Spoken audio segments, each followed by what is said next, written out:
ECM multi-speed blower motors aren't just plug and play.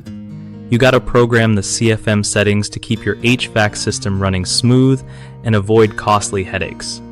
So, when you swap out that ECM motor, you have to set the airflow right, or it can mess up your whole system. First off, check your manufacturer's specs for the exact cubic feet per minute setting. This controls how much air moves through your ducts. If you don't set this properly, your coils might freeze, or your furnace could overheat, because the airflow is either too low or too high.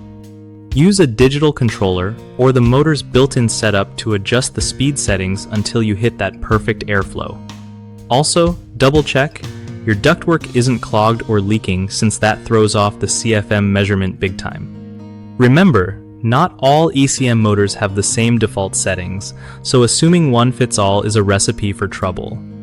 Testing airflow with a manometer or anemometer helps confirm you nailed it before sealing everything up. Keep a close eye on system pressure and temperature after installation to catch any issues early.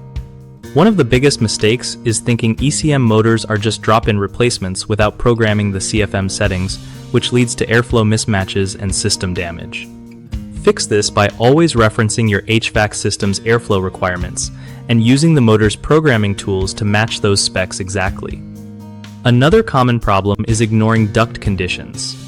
Dirty or leaky ducts throw off airflow accuracy, so clean and seal your ducts before setting the motor. Lastly, skipping post-installation testing means you won't catch problems early. Always measure airflow and monitor system temps after setup to make sure everything runs right. BigHomeProjects.com helps homeowners find trusted local contractors who really know their stuff with ECM motors and HVAC upgrades. It's also a great spot for contractors to connect with folks needing reliable service and grow their business easily.